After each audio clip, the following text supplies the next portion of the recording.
All right, I think we are ready to get started. Good morning. I hope you got your cup of coffee. We're going to talk about some gun stuff today. I am going to briefly touch on the main shooting, but I'm not going to spend all day on it. We're going to do some DGUs. So it's Firearms Friday, guys. Lock and load.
And good morning.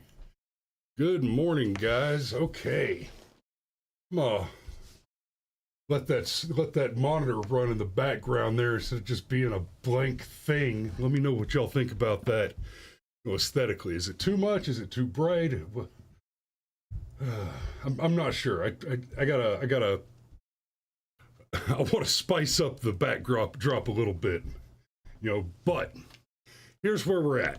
And yeah, it's just a screensaver of random photography. But all right, so man, I hate having to talk about these things. There was a mass shooting in Maine yesterday, and I want to take a look at it. I'm not gonna say too much, because we still don't know much. This just happened, and of course, before the bodies are even cool, there's all these rushes to politicize it and to call for gun control. Steve says reopen mental asylums. We had a bit of a chit chat back and forth about that yesterday in the infamous thread. And I'll be frank, I'm a big fan of the idea of institutionalizing the criminally insane. Clearly, there have been substantial negative social, economic, and political fallout from instead of institutionalizing the dangerously insane, we just have them out and about, exposed to the free world and voting and doing shit like this. But I'm always a little bit nervous about the idea of letting the government do anything, because and we went pretty deep on this actually in the thread yesterday. It really is this simple. The government can never be trusted to do anything well. And there's a great argument to be made that that's because government is itself by its constitution. I don't mean the Constitution of the United States. I mean by the fact of what it is, the way it is constituted. The that it's incompetent. But while one should never attribute, Hamlin's razor, we've talked about this many times, one should never attribute to malice that which can be explained by incompetence. The fact is that consistent, predictable, repeated failure cannot be explained by incompetence. That requires that you assume that an entity is incapable of learning, that information cannot be acquired and retained by the malicious actor, or rather the incompetent actor. That requires that you assume that the actor is entirely unintelligent or insane, right? Apocryphally, Einstein is often quoted as having said that to repeat the same action and expect a different result is the definition of insanity. And of course, the quote varies from time to time because, like I said, it's an apocryphal quote, but anecdotally, there's value in the quote as far as how one should apply it to one's own life. But when you see, we talked about this with Obamacare, we talked about this with the welfare state, and all manner of thing. When there are clear, obvious negative results to be expected, and someone chooses to go down that route anyway, right? Tell somebody that spending $20 a week on lottery tickets is never going to win them the lottery, but they can't afford to spend $20 a week on tickets. And then they'll argue, oh, you can't win if you don't play. Yeah, but you don't win. You never win. You're just throwing away $80 a month that you don't have. Now, if you can easily afford to throw away $20 a week, go for it. Sure. But those of us who can afford to do that are not big lottery players, right? I buy a $20 lottery ticket maybe twice a year for chuckles and daydream a little bit, but there are people who are spending $20 a week or more. That's insane. But to trust the government to institutionalize the criminally insane, I ask you that, and this is from the thread, this isn't my original thought. This was, I'm sorry, guys. I know half of you in the infamous thread are watching right now, so I forget which one of you first pointed it out. But how many of the January 6th protesters would currently be, rather than unlawfully, unconstitutionally being incarcerated without a speedy trial, without they're having their Fifth Amendment rights absolutely run amok about, their Fourth Amendment and Sixth Amendment rights completely ignored, their Seventh Amendment rights trampled right the fuck over. They're being subjected to, they're being subjected to they're being subjected to cruel and unusual punishment. They're not being allowed to confront their accusers. They're not being afforded a speedy trial. It's insane.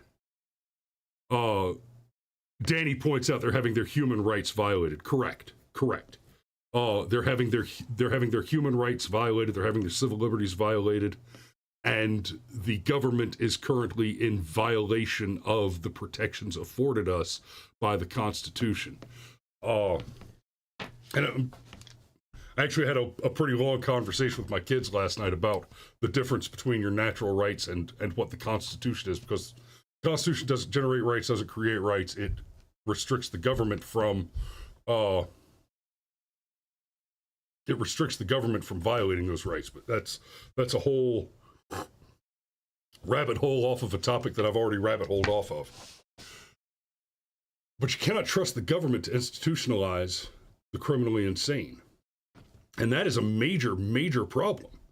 You cannot trust the government to do anything well or effectively. That's terrifying.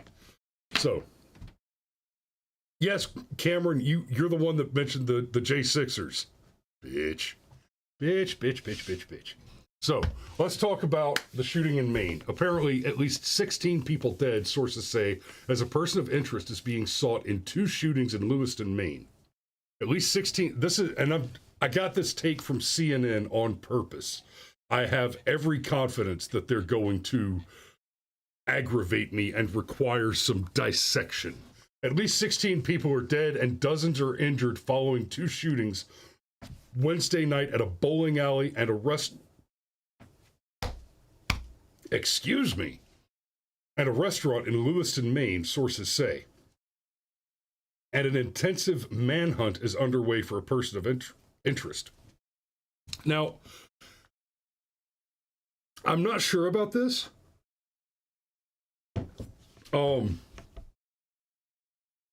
With the exception of the black cop, and I don't think he qualifies as a mass shooter so much as I can't remember his name. And I mean, this was 10 years ago or so, I think.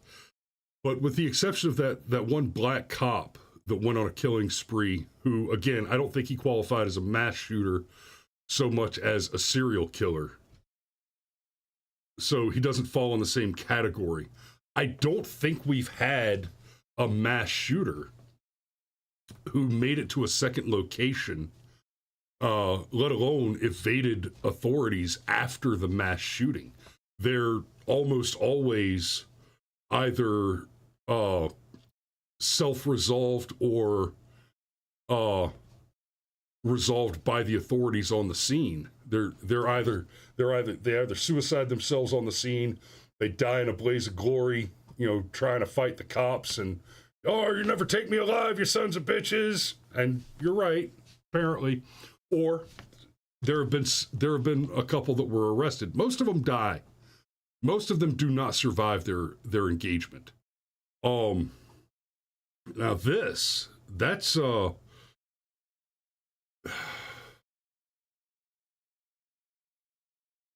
little scarier. And it sure is convenient that suddenly the mass shooter is escalated in this way. Because now we're gonna hear more about the fact that this guy conducted 2 separate mass shootings, not just one, and is out there available to conduct a third, etc. And we're going to hear more and more calls to ban the scary assault rifles. Uncle Steve said, top comment, you win the internet, Steve Lowry. That is right. What's scary is no one could return fire. It's heartbreaking, mind-boggling, and deeply embarrassing that not one grown damn man remembered to wear his lawfully required firearm and solve the problem when it occurred. Right? The Second Amendment says that the government cannot stop you from keeping and bearing arms. The Dick Act says that if you are an able-bodied military-aged male, you must keep your arms in good condition, as you are assumed by law to be a part of the unorganized militia at a minimum.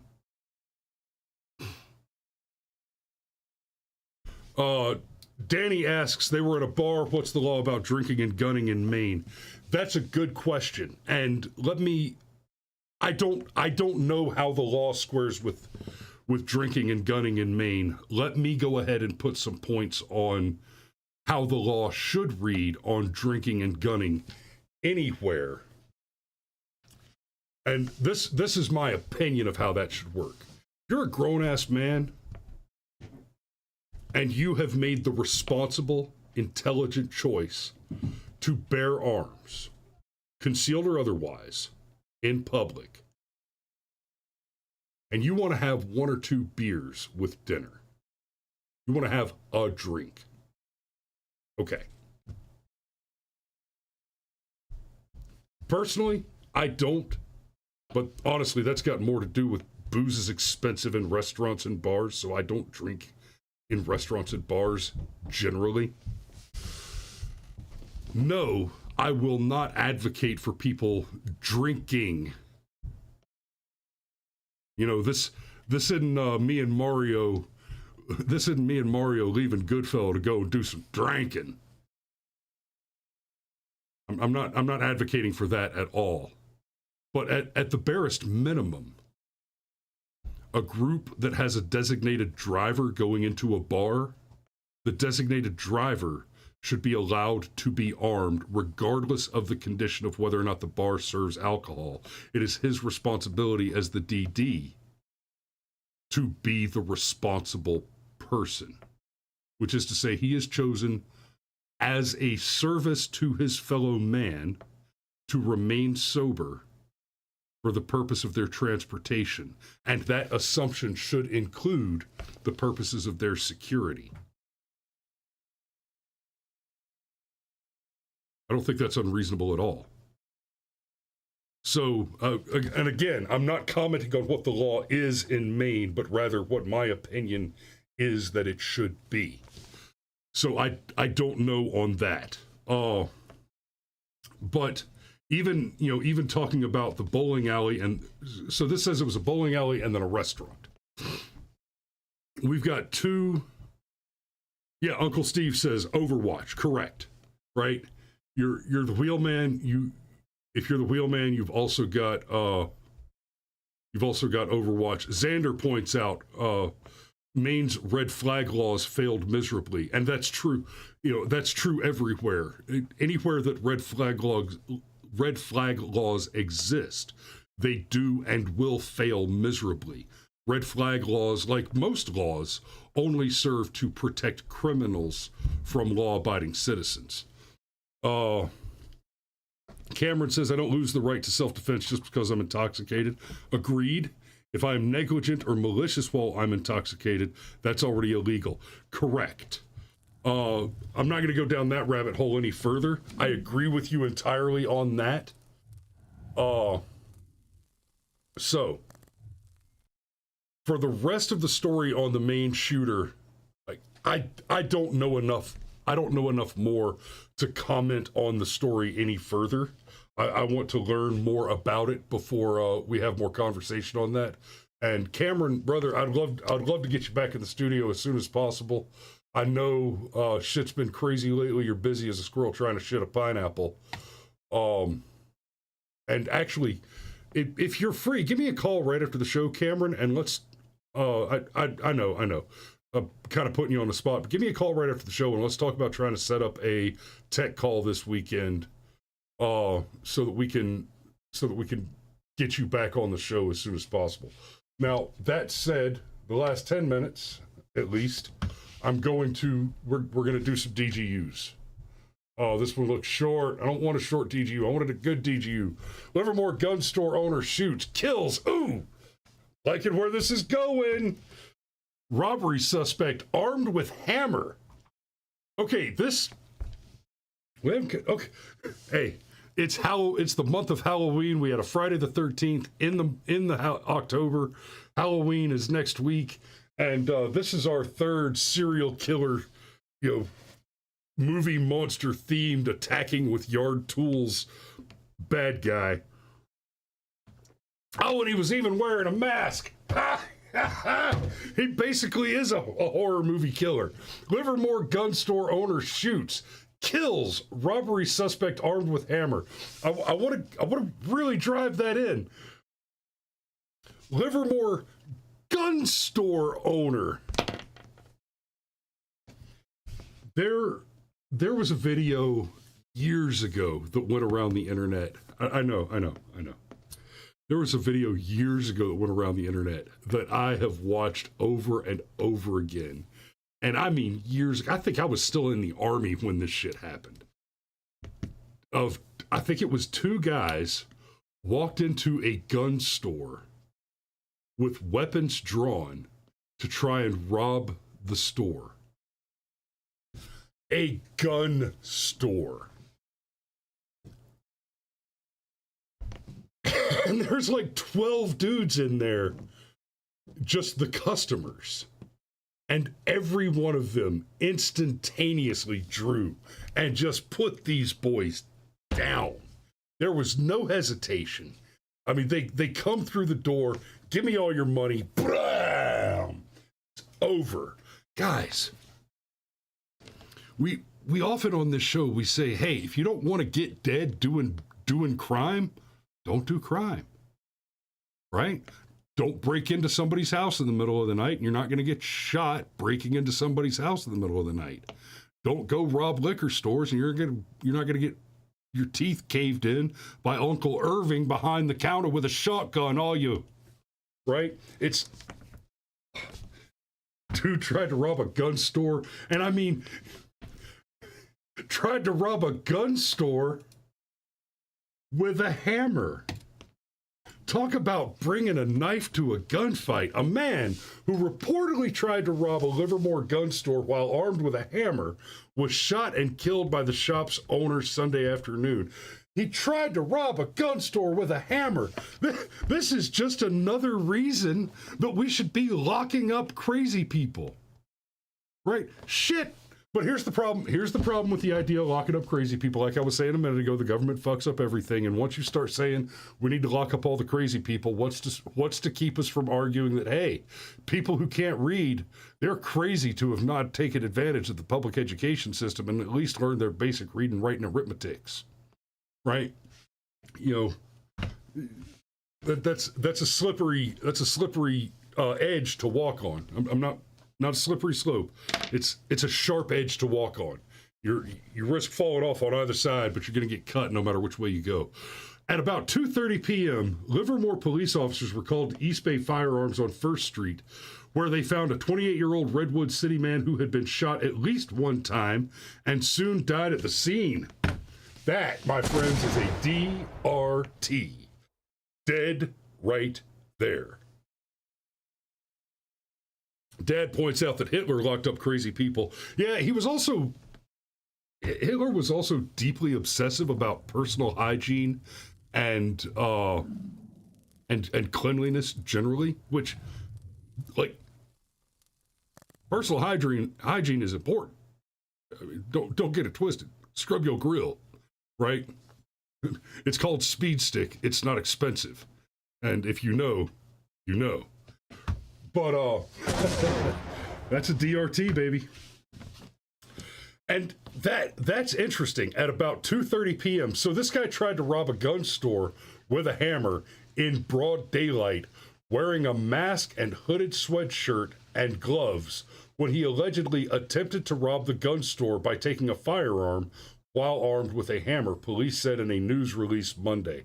Well, at least he had the foresight to go in there and try to steal a gun to rob him with. Police said the store owner appears to have acted in self-defense and is not suspected of committing a crime. 5 other people were inside the store at the time, but were not injured. Okay, it does say that the store owner, so basically, the only reason this guy didn't get absolutely riddled with bullets appears to be that the store owner put him down before anybody else had a chance to draw on him. So, congratulations, buddy. You died in the least gruesome way that was available to you at that particular time. Okay, let's see if we can squeeze in one more before we get the safety brief on. Armed man scares off North Carolina supermarket shooter. Okay, so in this case, we don't have, it looks like we don't have a DR anything, a DRT or a DOT.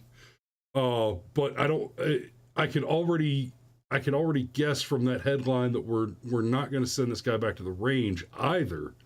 Armed man scares off North Carolina supermarket shooter. A gunman was chased away by an armed bystander after he opened fire outside a supermarket in North Carolina, police said.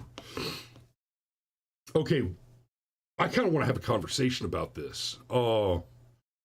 Mirza Zukanovic, 35, is accused of shooting at 2 people Saturday following a domestic dispute at the Lowe's Foods parking lot in Wake Forest Crossing. As Zukanovic fired at the duo, a bystander who has a license to carry a weapon drew his own pistol and fired at the gunman. Zukanovic then fled but was impaired while driving and crashed his car just minutes later along nearby Stadium Drive. Zukanovic was taken into custody without further incident and charged with 2 counts of assault with a deadly weapon with intent to kill, discharging a firearm in the city limits, driving while impaired, no operator's license, failure to wear a seatbelt, and failure to maintain lane control.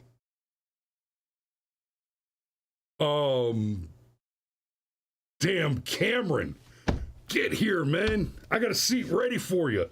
Holy shit. If this was taken into custody without further incident, charged with 2 counts of assault with a deadly weapon with intent to kill, okay, fair. Discharging a firearm in the city limits, okay, fair. Driving while impaired. Was it vodka, perhaps? General Shaw. No operator's license. Okay. I am suddenly wondering. Yep, that looks like a Ukrainian. I'm suddenly wondering about the immigration status of this guy.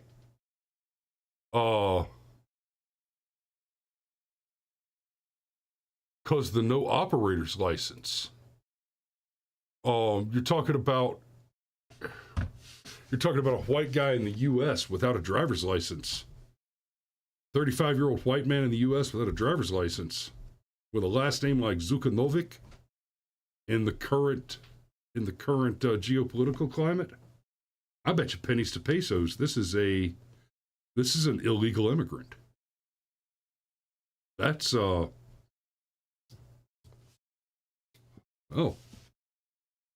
thanks Joe. I don't know what else to say about this one, honestly. It looks like everything went exactly as well as it could go. I was going to make a comment. I was going to comment about the part where he was chased away by an armed bystander after he opened fire outside a supermarket. Okay, so this sentence right here makes it sound like somebody else waved a gun at him, and that was enough to scare him off. And I was going to use that as a reference to go back to the CDC numbers that we often quote, where it's important to remember that the most generous estimates on the number of lives that are saved by lawfully armed citizens employing their firearms in self-defense or defense of others are lowball estimates, because a large number, if not a majority, of incidents where somebody stops a crime by employing without firing, by employing their firearm without actually firing it, those incidents tend to go unreported. So those numbers are lower than the CDC gives them credit for.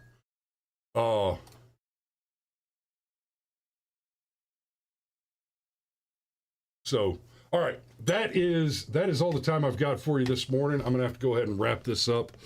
Clearly, I'm gonna have to do something a little different with that monitor, because it just shut down after playing for a little while. So I'll either have to change the rules on it or put something else up there, and that's something I'll toy with over the weekend if I have time. Striker asks, what are the odds the guy is pals with Stephen King? Maine's kind of a low population state. I don't know, man. I lived there for almost 5 years and I never met the guy. And besides, Stephen King is a twat. But anyway, it is the weekend. It's Friday. We're going into the weekend. This is the least busy weekend that I've had for several weeks and for the rest of the year, probably. So I am planning on spending as much time as I can relaxing. Although I am going to be shooting houses today and tomorrow. Sunday is going to be probably going to spend the entire day Sunday in this chair working on that documentary that I've been discussing. So Y'all be safe out there. Don't drive drink. Don't fry bacon naked.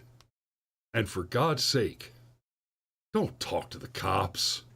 We love you, and we will see you on Monday.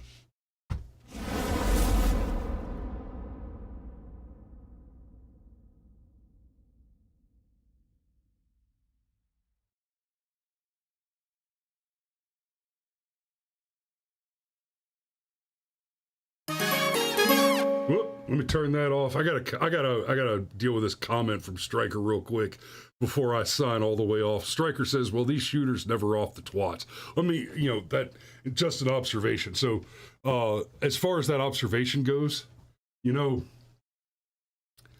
given the number of assholes that still hold elected positions, I'd say being just pure human trash is probably your best defense against gun violence. Y'all be safe out there. Love you.